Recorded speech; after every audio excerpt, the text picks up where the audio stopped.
Welcome, everyone, to the milestone 25th Miami Jewish Film Festival, the world's largest film festival of its kind. We want to thank all of our members, sponsors, community partners, all of you lovers of film, and especially our marquee sponsors, the Center for the Advancement of Jewish Education and the Greater Miami Jewish Federation, for their continuous support throughout all of the years. My name is Nancy Zaretsky, and I am the Inclusion Specialist for the Miami Jewish Abilities Alliance, which is a program of the Greater Miami Jewish Federation. And I'm excited to be moderating a virtual conversation this evening with Director Evan Beloff and also Chazan Daniel Ben Lolo, who they're going to guide us as we learn about the Shira Choir of Montreal in the film Just As I Am, which is premiering at this year's film festival. Thank you all for joining us as we go on this journey together. Hello, everyone. Hello, Chazan. Shall I call you Chazan Ben Lolo? Oh, call me Daniel. It's much easier. Daniel. Okay. Hello, Daniel. It's very good to have you here. Thank The you. director, Evan. I've given our audience a little bit of an intro of who we are, who I am in my organization. Can you give us a little bit of an introduction of who you are? And we'll start with the director, Evan Beloff, please. Nice to meet you. Are you seeing me right now? Because my screen's a little frozen, but you're seeing me on camera? Okay. So I'm not great talking about myself. A little intro about, I've been making... All right, I'll ask you questions. Where are you from? I'm a native Montrealer. Okay. And I didn't study film. My background is actually in theater. In playwriting, and then decided that I was going to starve to death as a playwright. So ended up going into, actually started working for the Spielberg, for the Shoah Foundation as an archivist, as a researcher, and then made my way into documentary, worked for IMAX, had an opportunity to work for IMAX when IMAX was very popular. I think it might still be in science centers popular, but at the time, I had an opportunity to do research and write documentaries for IMAX, and then made my way into producing, directing, and writing documentary. I think this film is my 19th film. Been quite prolific. I make probably a film a year, and yeah. That's great. Thank you. And Daniel, can you share with us a little bit about yourself and your beginnings and your journey to where you are now? Thank you. Thank you for having us here. My name is Chazan, like you said, Chazan Daniel Ben Lolo. I'm at the Spanish and Portuguese Synagogue of Montreal. Just a very quick anecdote that I started here when I was very young, when I first came from Morocco to Montreal in 1970.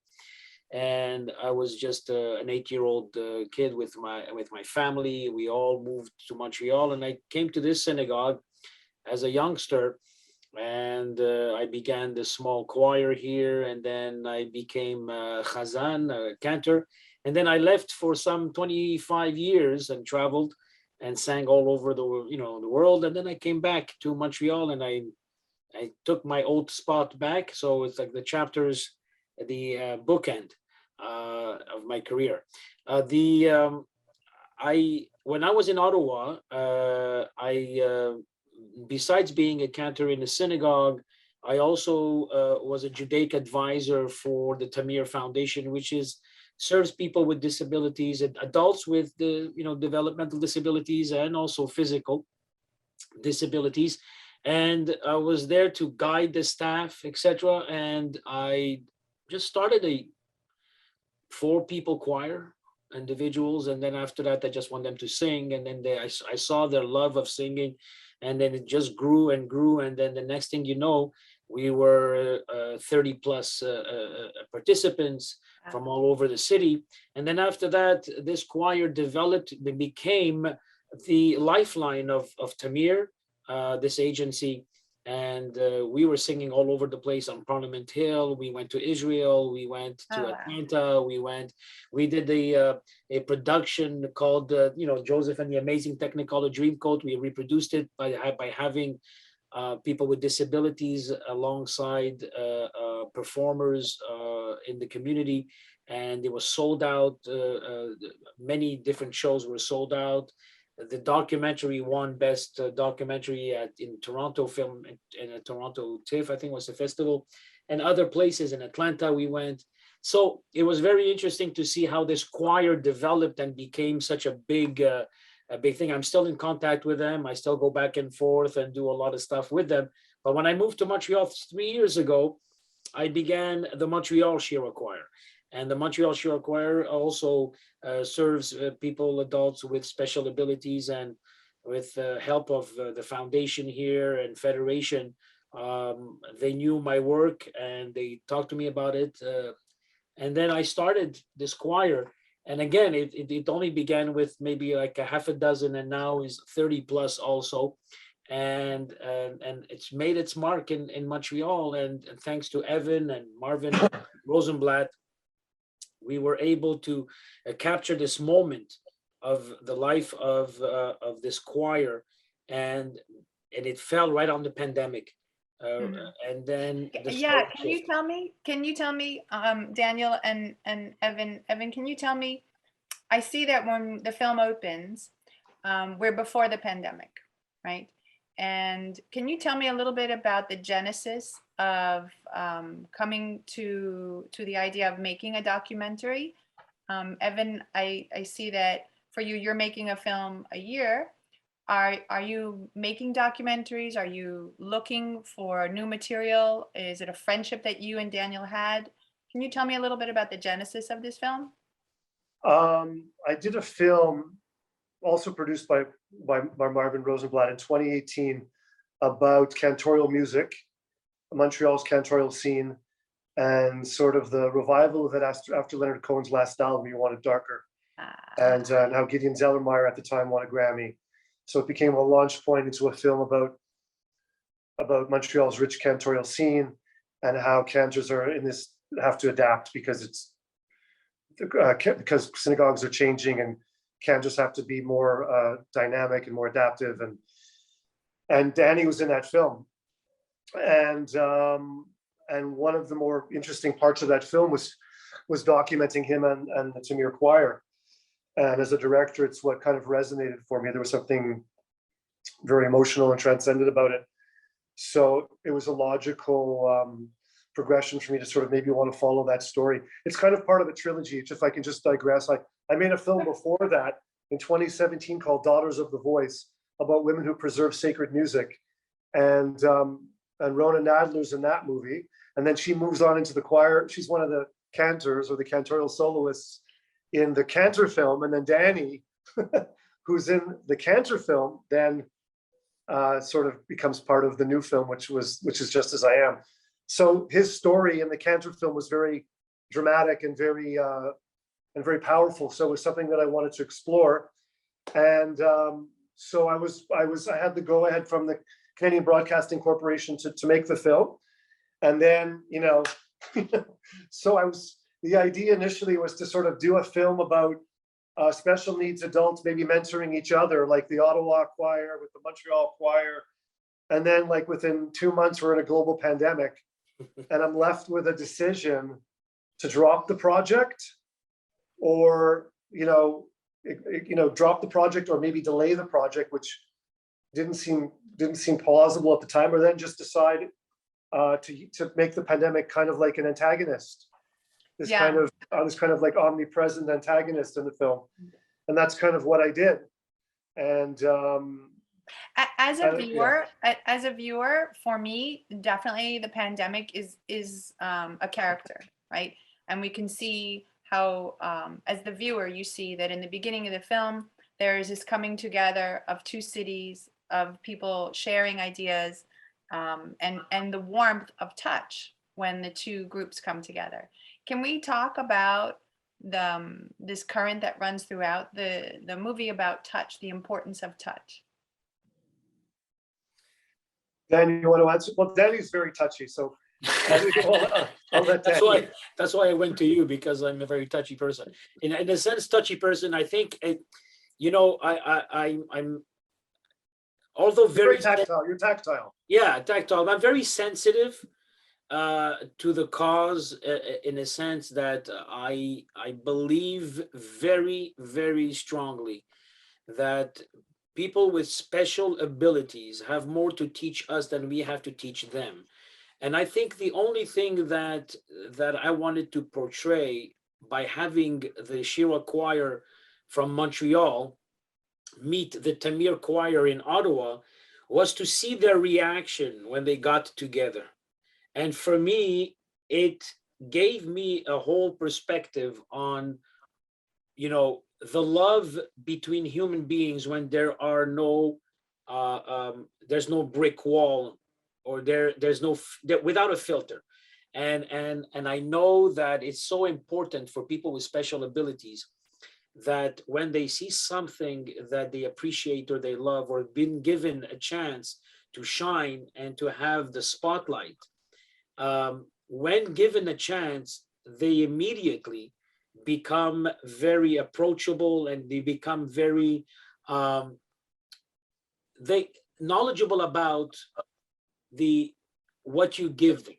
You've given them a chance, and for me, that's how the whole getting these two cities together and developing. I think that when you've seen the movie and you saw that the characters, either it be Lawrence Tannenbaum and his parents, or Shirley and Jaime, and the love between, even friendship between Jonah and Ayush. You have all these connecting points. Well, you see the human touch. They need each other. They count on each other, even though they won't say it physically. I'm gonna add to that. I think what's from a director's perspective, I mean, the pandemic, from a visual, filmmaking's a visual medium, and during the pandemic, no one can touch each other. So even the smallest of gestures, of physicality, was unattainable, was impossible, was dangerous. So for me, there was 2 years of filming from a social distance, or trying to do crazy remote Zoom directing situations, or anything that required. I mean, we all lived remotely, so Right. so the film, the narrative arc for me, or I guess the conclusion for me, became just this idea of finally people being in each other's space, meeting each other, like the touch of parents, or the touch of lovers. And that to me was what became the most important thing in a film that was incredibly observational, spending a lot of time. I've never spent that much time filming, doing that much direct cinema in any of my movies. And so that kind of became, for me, the most important parts of it, waiting and waiting and waiting until the very end. I mean, I only finished shooting this thing probably in August, because I was waiting until provincial borders opened up, and waiting for people to be double vaccinated so that I can finally, and then waiting for the choir to finally sort of meet outside, or waiting for Lawrence to meet his parents by their condo off the island of Montreal, or getting to Ottawa so Jaime and Shirley could be each other.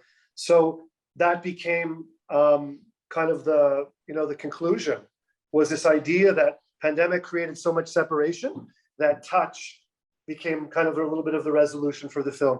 And that was what was most important, the simplicity of just that. Mm-hmm. And the missing of it. There are two things that I wanted to tell you that as a viewer were very poignant for me. One is the presentation of the full expression of being human, right? I think what I find very often, people who are not involved with people with different abilities or special needs, is there's this infantilizing of the individual as somebody who is trapped in that bubble of childhood, and needs to have some sort of intervention or fixing, right? And what I found so beautiful in your film were the highlighting of couples.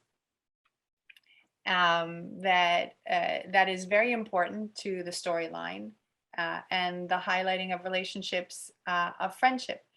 Can you tell me a little bit about the couples that you have in the choir? Me? Yeah. Or Danny, or I think no. Danny may know a bit more, or you as well. I mean, was No, this a we- common, yeah. was this a purposeful can choice piggy- to highlight couples?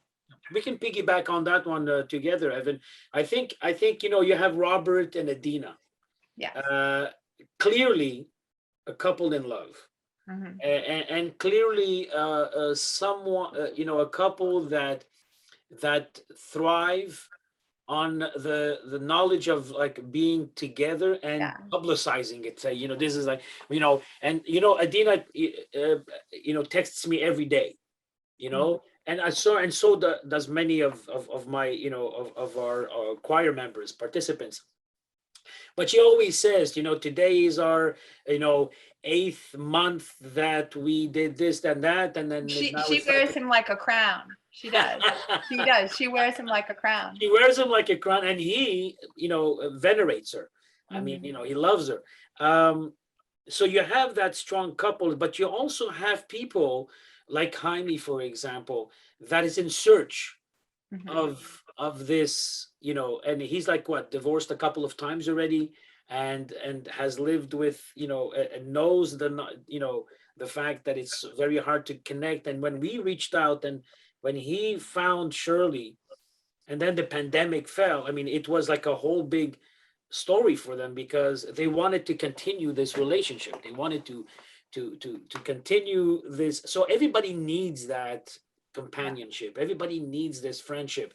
So I think that, when Evan captured, Adina and Robert dancing and Yeah. walking together hand in hand and pledging their love to each other, I think he captured a moment that is that's a moment that every um, person with a disability or a special ability, every person's dream.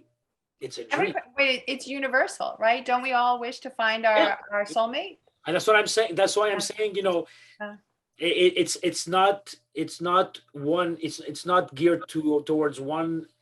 The this faction of people or this faction. It's everybody who wants that, and they need it more than they want it. They're looking for it. Yeah. And I think that Yeah. somehow the movie, I feel like at the end of the movie, I was so inspired to see that, wow, after all this, the death, the darkness, the pandemic and everything, and look at that, at the end of the day, they're hugging each other, they're walking hand in hand in the sun, in the moonlight, it's Mhm. beautiful. Yeah, It's they're partners. Yeah. beautiful. That's Yeah. how I see the companionship. Go ahead, Evan. Evan, tell me, was this a conscious decision to highlight these couples? That's a good question. I think it emerged. I mean, a pandemic aside, making a film on a choir is very difficult because there's so many moving parts. So making a film about a lot of people, and then I'm making a film about people that are special needs, and then I'm making a film about people that are special needs who can actually communicate on camera. So there's a lot as a filmmaker for me to, and it's a pandemic, so there's a lot to unpack as I went along. But I think initially, just if I'm going to just briefly digress, I made a decision with my editor and my cameraman that I wasn't going to pound people with a pandemic, that there was enough out there that people knew what was happening. And even when this film would come out, that it's obvious that there's something going on, that I didn't need to feel that I need to drill people with archives and set up some sort of emotional stakes. So with that in mind, I just started to film, and I filmed a lot. I normally, in a documentary, I may film, if I have, commissioning producer and I have a deadline for a movie, I may have, like, maybe if I'm lucky, 20 days of production. But because there were delays and because we didn't know when this would ever be over, and when the broadcaster wanted the project, I probably ended up shooting 50 days of production, Oh, wow. which is unheard of. Yeah. I had that's to- a I lot. had to- I had to- In- Yeah, I had to live with this guy for like almost 2 years. I mean, Yeah, I was annoying. I mean, it was crazy. So I shot, 50 days over a year and a half. So, as Cantor Danny mentioned, spending time with the participants, you realize how lovely they are, how unfiltered they are, how direct they are, how sincere and honest they are. And there's a lot of love. And then so that, that story with Adina was very passionate about telling her story. She continues to be passionate. So it became very easy for me to film it and just to sort of, you know, as a director, just sort of sit back and observe or send out my cameraman to just shoot. And they became for me kind of this metaphor of milestones throughout, birthdays, anniversaries, this kind of idea that we're still alive, and birthdays and anniversaries and wedding anniversaries are there to remind us that we have love and that we're human and that we're connected and that we belong and that we can still celebrate. So that story very early on became something that was important to me. And so, yes, it was conscious after spending initial time with them and seeing the joy and the humor and how unfiltered they were around the camera. And it's kind of a contrast to the Jaime and Shirley story, which was really, you know, when we were in Ottawa, it was such a magical, beautiful Valentine's moment while the choir was doing their thing. And then here was this relationship, which was my glue to both choirs, right? So if my initial film was going to be about two choirs, I had a love story between two choirs. So even though everybody was like, let go of this, I was the only, from Danny to my editor to my producer, everybody's like, come on, let this go. Because for a year they were fighting on Zoom. There was a lot of like heartbreak, which I didn't want to put in the film. You see a little bit of it. But there was a lot more of it. But that's real. That's just but real, it's real, right? That's real. And I didn't want to, it's just, there's only so much like Zoom arguing you can watch. Zoom is just boring anyway as a medium, right? So you didn't get the calls, Nevin. That's right. Yeah. Danny, and Danny. I got calls like every day. Right. So from one end to the other, like, you Oh, know. the he said, she said. Oh, thing? Yeah. So it's visually at some point as a director, it's as a Khazan, it's difficult, but as a filmmaker, it's visually, I don't want to sound disingenuous, but it kind of like, I was waiting, right? I was waiting for that moment where they could finally meet. And then we went. We literally. I have to say you were heading, you were also, every time you had an opportunity, you would, Danny, get him to do that, right? Call now, find out call him now, put him on Zoom, I'm teaching, forget about teaching, do it. Anyway, that was the passion. That's the passion. So in the end, we were able to sort of, bundle them into just as soon as, because Ontario was in lockdown for a lot longer than Quebec. So as soon as lockdown ended in Ontario and Shirley was allowed out of Tamir, I guess where she lived, her special needs housing, we immediately went with me, Danny, and Camera, and Jaime, we got in the car and we facilitated their reconnection. And then it was just, so then I had that subtle conclusion to that story. Mm-hmm. So beautiful. For me, it's one of two what I find universal currents in the movie. It is the desire for partnership and love, right? To find somebody that you share your daily experience with, and they share the love of music. The other universal that I found in the movie, which is the universal worry of parents. We all worry about our children. Will our children be healthy? Will they find fulfillment? Will they have employment? But one of the largest worries for parents of children that have different needs or are not independent in their own self-care is what happens when they're no longer here. And in your film, you have this platform to discuss this amongst different parents' perspectives. And then there's a parent who ends up becoming ill with cancer and dies. And so we are able to see through your film this experience. And Daniel, I want to ask you, is this a family that you are close with? It's a family I got close with during the shooting of the film. I knew Jonah, and Cynthia was very helpful in the choir since its inception, and was always there. Brought Jonah to rehearsals and stayed at the choir, helped us as a volunteer, and we became. I became closer with the family in a sense where we communicated all the time. And if she had ideas, she's an artist, and she was passionate about her son, and her husband, of blessed memory, wrote a book about his son, about living with a son who is autistic. And interestingly enough, he was a writer. He was a writer for the newspaper. He was he was a very well known entity here in Montreal. And when he became ill, and she confided in me, and she spoke to me about, and then I made some blessings. Then she was talking to me about the funeral. How are we going to do the funeral? And so I was getting very involved in the emotional part of it. And as a clergyman, which I do this very often, unfortunately, there's a lot of funerals, and then, unveilings and all that, but there's also happy moments, right? There's weddings and bar mitzvahs and all that kind of stuff. But so the interesting part is, I myself, when I saw the documentary for the first time, and even when I saw it the times after that, the part that really shook me and completely shook me and got the best out of me, like I was crying every time, was that when he looks at the camera and he's thanking the choir for being a vehicle for his son. Yeah. For him to be able to find a family, and for Joel to say that in the camera, and he was, feeble, and it was very, very difficult for him to say it. And he said that for me was the moment to understand the power of music, the power of inclusion, and the power of family, the power of just being together as a family, even though we're not related to each other.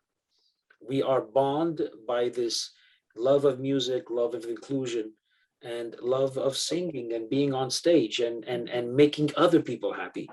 And I think this is how I don't know if it's answered your question.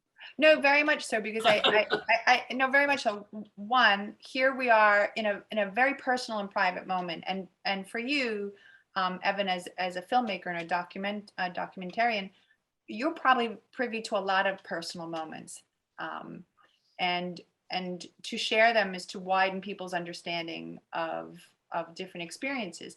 But here we have this father who recognizes his mortality, right? And we're at that kitchen table with them in that moment.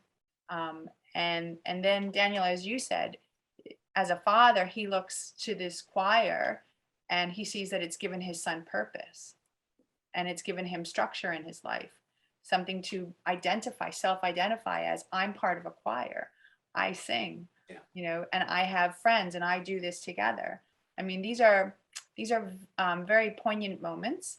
And having a window into someone's world in these most challenging moments is the beauty of film and storytelling.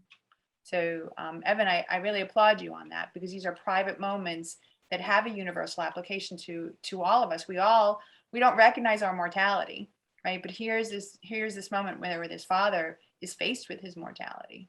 So thank you very much for giving us the opportunity to be in a very intimate spot in that family and to find ourselves in that spot as well. Thank you. Yeah. Yeah, I mean, it's very rare that I make films that have the kind of serendipity that this film had. I was kind of, when I made the decision to make the film during a pandemic, I was dealing with a lot of restrictions. And one of the things that I had asked was, I asked some of the families that had agreed to be part of the film was to sort of film themselves, to do these kind of video diaries. Okay. So I was directing remotely. Okay, turn your camera horizontally, try to keep ambience. So I was doing all the, actually I've never had to, I was teaching people how to direct. I was directing on an iPhone, how they should film. Ah, And so there was a lot of this that emerged, but Cynthia ended up, you know, she was an art therapist and she's a painter. So she ended up being really, really, really good with it. And she ended up getting these extraordinary existential moments with Jonah that ended up becoming prophecy. We didn't, yeah, I mean, we didn't know early on that Joel was sick. I mean, maybe Danny knew, I didn't know. And there was this kind of rush for me to get material because I didn't know, you know, I didn't know what I was doing. I didn't know who I was going to be following and which stories. And there was a bunch of stories and I was accumulating footage and I was winging it.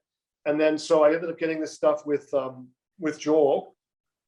And then Cynthia eventually, you know, things got very difficult with Joel. Became like, Yeah. It became, you know, he became very, very sick. So she continued to sort of just shoot these video diaries that I had asked her to do, which she did. And then I had all this extraordinary material.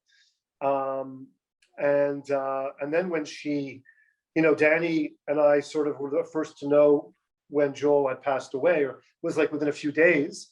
And then, you know, there was a discussion with Danny and I about the funeral because Danny was the rabbi at the funeral, was the chap at the funeral. But I didn't, you know, I was like, you know, going to a funeral. And then Cynthia called me and said, look, you can come and you can document this. And it was an extraordinarily generous and brave moment on her part to do that. So we, you know, I set the camera and we've just filmed it from the side. And there was all these links, whether it was the art therapist, Jonah's art therapist, or Danny being there, Cynthia. So there was all this symbolic moment. And I mean, it's an extraordinarily powerful narrative in the film. It's probably the most, it's a film itself. They're film itself. And then we had this, you know, and Jonah's extraordinary and he's so unfiltered and he's come such a long way through his autism and how expressive he is now. And just that moment when we went into their backyard and and he's like, well, we're gonna get a new dad. And we were like, absolutely perfect as the parent. Yeah. That was great. And it's when I looked at the material at the rushes, it's I've made a lot of films, and it literally is the first time looking at the rushes, the first time that I saw nobody had seen the material. I was the first one, obviously, to look at it. And it's the first time that I've actually ever laughed and cried at the same time. Mm-hmm. When he says that. It's hysterical, but it's also very heartbreaking. Is his, we're watching him process an event in his life that is definitely one of those demarcations, and he's sharing his thoughts very candidly with his mother, and she has been in circumstances like that before where it is a very challenging moment and he's going to share his thoughts. So for me, it was an opportunity on film for someone who's not in the circle of a person with autism to see what it looks like. I think it was a very like a capsule, really just a capsule of what that process looks like for him to think about. Like, so now I don't have a father and now you don't have a husband. And so now we need to get new. Right. Yeah. But he's saying it but honestly, and not without love. He's saying absolutely. It honestly. I thought it was perfect.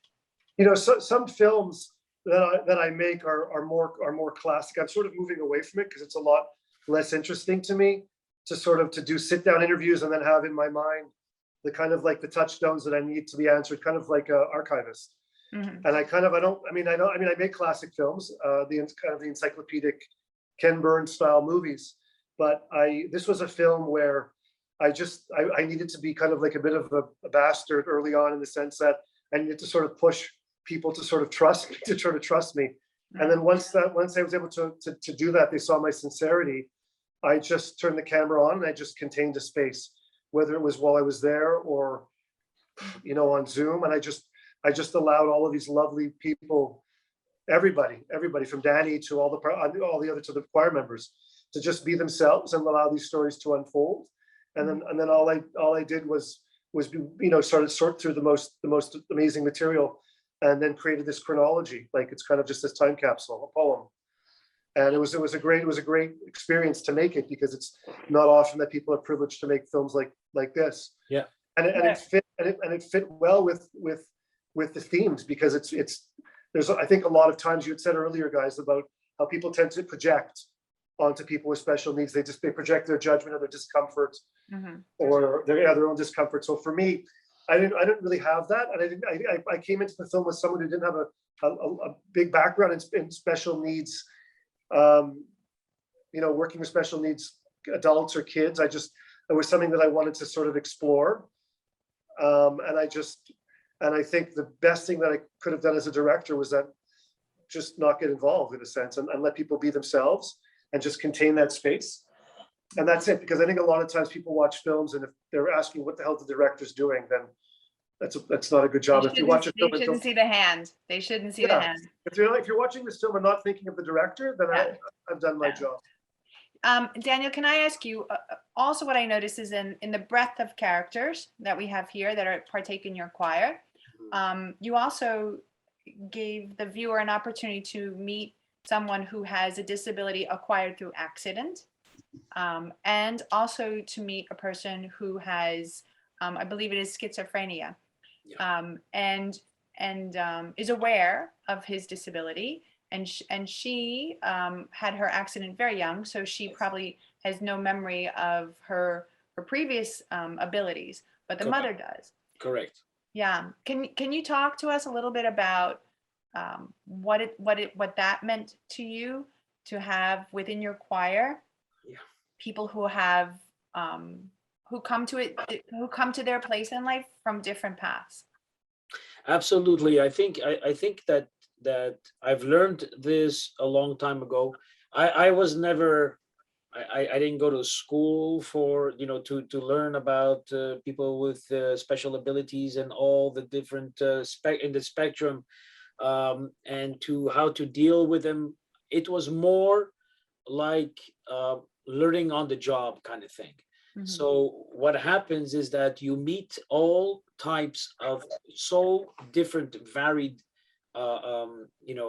people with their backgrounds and how they got to the spectrum, and either it be brain damage, because I brain injury. I've known the person, and you see, I think you see her on when we meet not Kimoy, because Kimoy, the mother tells you right away.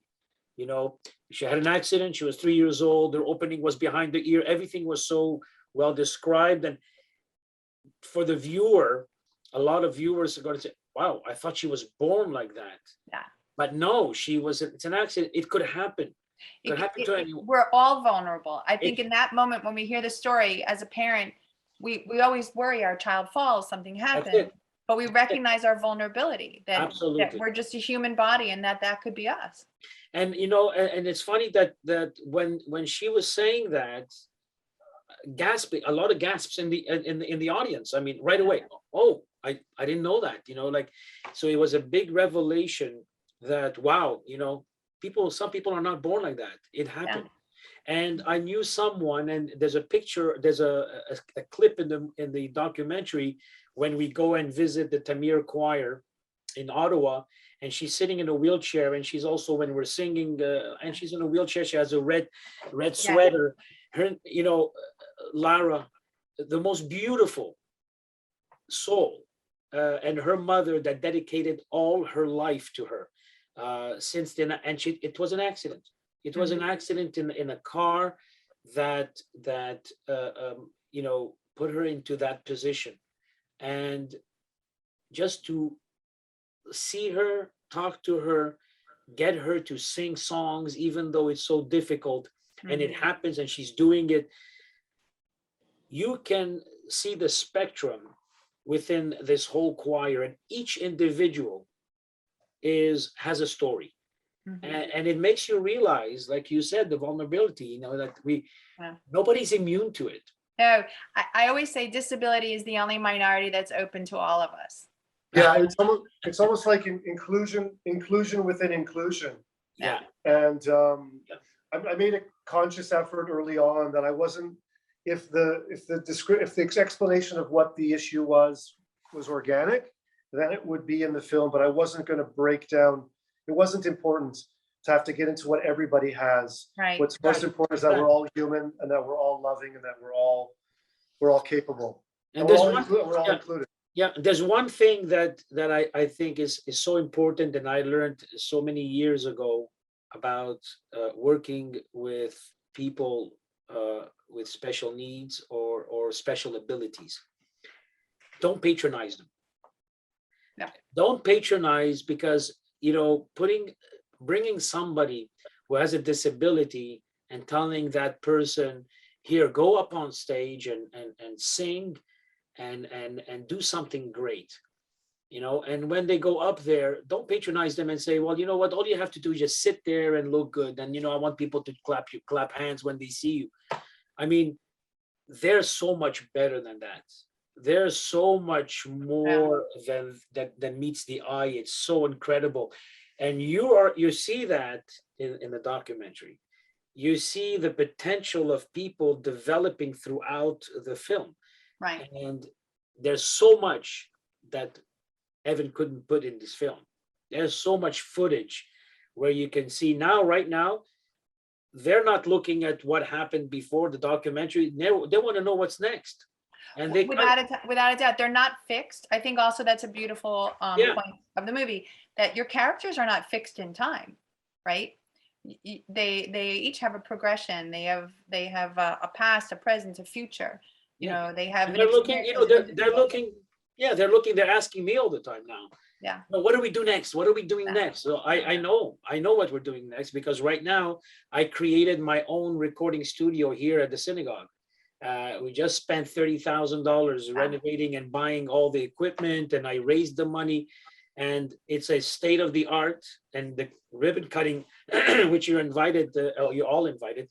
It's on this Thursday, the ribbon cutting of the studio, and this is going to be a state of the art studio. The choir actually comes here at the synagogue to practice, and now they have their own studio. And I showed it to them last week. It was palpable. That's great. That's identification, purpose. They came in, they started looking at the microphones and the TVs and the you know, the consoles, and I said to them, this is your spot. When you're ready to sing, and they do, and we're already working on a CD. Each one has a few songs that they came in and sang already, and then we're continuing to do that. So we need to not to feed them new stuff, because they deserve it. Not only do they deserve it, but but there's an organic expression of what comes next too, right? So yeah, it's your leadership and their creation organically as a group. So I have two more questions for you before we close the discussion for the evening. And I'm wondering, Evan, you said that you had about 50 hours of 50 days of shooting. Did you say 50 days of shooting? And then you had finished production in August and edited. That's a really tight post-production experience. And very often the story is told through editing, right? And in French, do you two speak French? You know? I'm Moroccan, so I speak. Of course, right? So the funny thing is, when we say edit in English, it means to make smaller, right? But when you express yourself in French to say edit, it is more about making a montage, which is a much different mental picture. Yeah. Right? Much different. So that means that Evan has more. He has a lot of clips and hours and hours to make another documentary. A sequel. We need a sequel. Yeah. So is that the question? So my question is were there any parts that just didn't make it in that you feel, you know, could have been part of the story, or do you have any funny outtakes that you want to share with us? Well, I did two versions of the film. There's a version, you know, normally, I mean, every documentary filmmaker always says, oh, I have my theatrical, everybody wants to make a longer film, whether it's, I guess, fiction or doc. I'm no different, but I've made enough films that you can't make a film if the material is not there. So I did a shorter version for CBC that's available in Canada on their on CBC's web platform and on television. And I did a 9-minute version, festival version, that's longer. Could the film have been longer? Yeah, I mean, sure. Were there any outtakes? I think there was a lot of bloopers, man. Yeah, anything you want to share? nobody, when I do, it's interesting that you would ask that question, because when I do when I'm part of a Q&A for my documentaries, nobody really cares about the director. Nobody has any directorial questions. It's all about the participants, which is great. They want to know, they want to know about, the participants. What's the story? Why are you in it? What did you do? How are you now? So for me, I think just the idea that I took away from it is just how I drove a lot of people very crazy trying to direct remotely. I would, so for a year there would be like Zoom, there would be Zoom choir get-togethers. This is how Danny and the choir would meet. So I'd be texting Danny like before the choir, okay, ask so-and-so this particular question. It's this particular person's birthday. Don't forget to say this. Don't stop singing. So here's a really great. It wasn't that nice. It wasn't. Here's a really. Danny, you missed the text.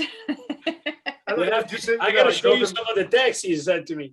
I would be like, I'd show up at like a choir member's house and have to maintain distance. So we'd shoot with like a long lens, and I'd be texting Danny, I'm at this house. It's their birthday. So just all this interaction. And then at one point, I also started to have a lot of anxiety early on about the music, because it's all commercial music. Yeah. So I was like, what do I can't use this. I'm going to kill all of you when you're singing commercial songs. Like I can't really. So then Marvin ended up writing Just As I Am. Which is my last question to you. I want to tell you that song.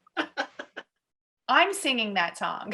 Just as I am. Wait, Just As I Am, spectacular, and Crowded Places, spectacular. So this interesting part, because Jonah and his helper, John, they wrote some songs. I'm telling you, that was the wildest part of when we had the premiere. We had a premiere at Danny's. Oh, that was wild.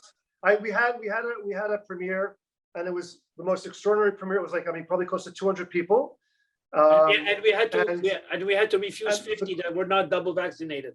And the choir sang, and then John and Jonah got up and did like an acoustic version of Crowded Places and Restrictions, and is all their greatest hits. And people went absolutely bananas. There was standing ovations. They were singing along. I'm going to do a music video, I think, of Restrict. One of the songs I'm in discussions with John. I'm going to juxtapose the material that I have from the premiere, the live kind of an unplugged, and I'm going to film them in studio. And I'm going to do a music video for them, probably of at the end of the movie, the Crowded Places song, which is in the credits. That's the beauty of music, right? He's singing this song, Crowded Places. I'm listening, and I'm thinking to myself, I kind of feel the same way.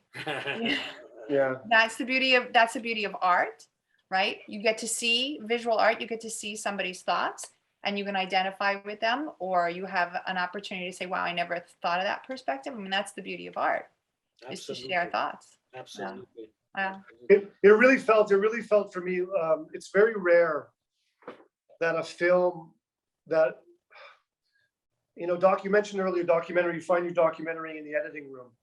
And that's true. But as a director, what I've learned with experience is being able to sort of identify my narratives throughout as I go. And this was a film that was very, very, very chaotic to make. Even though there's a lot of beauty and a lot of serendipity and a lot of magic, it was extraordinarily chaotic film to make. And involved a lot of trust on my part, just with my participants and my crew. And then when we sat and made it, there was an organic way. I didn't have to. Sometimes you're sort of kind of manipulating in documentary. At times it happens. You're manipulating chronology or story, but the idea was just to lay it down, like almost like a diary, month by month, and sort of tell it that way. Perfect. And then allow for the things like touch to become the most important parts of the conclusion of the film. So for me, that was kind of my takeaway. That I was like, wow, this is a lovely poem, and just to sort of trust the process of telling it in this chronological way with these really lovely, all of these lovely people. It fit. Well, for me as the viewer, I thoroughly enjoyed the film, and I applaud you for showing us the full expression of being human across a plague in really, really challenging circumstances for a family to lose the father, to see that whole process, being aware of your mortality and knowing that this group has created some structure for your family, and then to see love stories, to see friendships, to see the experience of you, Daniel, as the shepherd for so many moments of group singing. When we all learned Zoom, we all had to learn mute ourselves. You really shepherded us through a lot of different experiences that we can all identify with. So I want to thank you very much for creating this film. If there's anything else that you want to close with, please let me know. This is our moment to just share a little bit more about the film. I think the most important, what I took away from this film, and again, and I'm just saying that as as part of the history, that I've been doing this for over 25, 28 years, working very closely with people with special needs. And even though I saw the end of the movie, or the end of this production coming to an end, and then I was so frustrated at the end. I didn't show it, right? But I was so frustrated. It was so hard. It was so difficult. Evan had a tight schedule. He had to get things done. We had to go to Ottawa. We had to meet them. We had to get it together. So and I was doing my stuff with them, and I had my synagogue, my work, my weddings, my this, and I had so many things. But and it became so difficult at one point. And every night, when it got closer, I lay down in bed and I was thinking, I should do this. I'm going to call this person. I'm going to try to do this so that Evan can get his clip. And he worked hard on this, and you can see the magic. And I said to myself, I hope this is going to be ending soon and we're going to all be happy. And to tell you the truth, now that I'm sitting here with you guys, and I'm sitting because I saw the documentary and I saw the effect and I saw the power of what was on that screen, I miss it. Yeah. I miss it. And I say to myself, I wish we can show more. I wish we can do more. And I hope that we are going to be able to highlight these beautiful lives that are out there that people just walk right by. Yeah. Because they haven't been given a chance. And I think it's incumbent upon us to create an opportunity for us to be able to show who special people are. Evan, it sounds like there's a fourth movie coming. Well, I'll say that I remember showing it to Danny. My editor and I showed it to him at the synagogue, like on a big screen. And he was like, he was pretty much in a state of shock, I think, as everybody was on overdrive to finish this. And then he sort of saw it. And I think first time he saw it, he was like kind of in shock. And then we had the screening of it at the synagogue where many, many people saw it. And then it started to sink in for him, and he was in tears when we were doing the Q&A, and Danny people were loved it and were embracing him. And so I think that's when it started to sink in. And for me, it's a great pleasure to create something that moves people. Mm-hmm. In terms of what's next with that, I'm working on a web series that focuses on people, the caretakers that are basically working for free, which includes people like Danny and special needs adults, that group. So kind of like web episodes of. Okay. So I'm working on that, sort of developing that, and that's the plan. And don't forget, Evan, that to mention to Nancy and to everyone in the Miami Film Festival that we want to do this as an educational component. Right. Yes. The plan is The plan is we're building a teacher's guide, and the plan is to get an educational distributor involved and to send Danny or participants or the choir itself to bring the film to schools, to discuss inclusion, to discuss the power of music, love, unconditional acceptance. Yeah. Mhm. So we're working, that's the plan right now, is to build that. I mean, it's on its way to many, many festivals. And CBC asked me, I mean, I don't want to jinx it, but CBC has asked for me to submit it to the Canadian Screen Awards for the documentary of the year. That's like, Yeah. I can't even think about that, but the fact that they've asked me to submit it as a possible finalist, that would be exciting. It would certainly be a nice platform for, Mhm. sort of, if you have to discuss special needs adults. Well, But this is like I- yeah. wonderful, wonderful. Thank you. And our viewers then should probably Google search. ShiraMovie.com. ShiraMovie.com. Say it again. ShiraMovie.com. ShiraMovie.com. Okay, because the more you search, Yeah, Everything is there. Everything is on the site.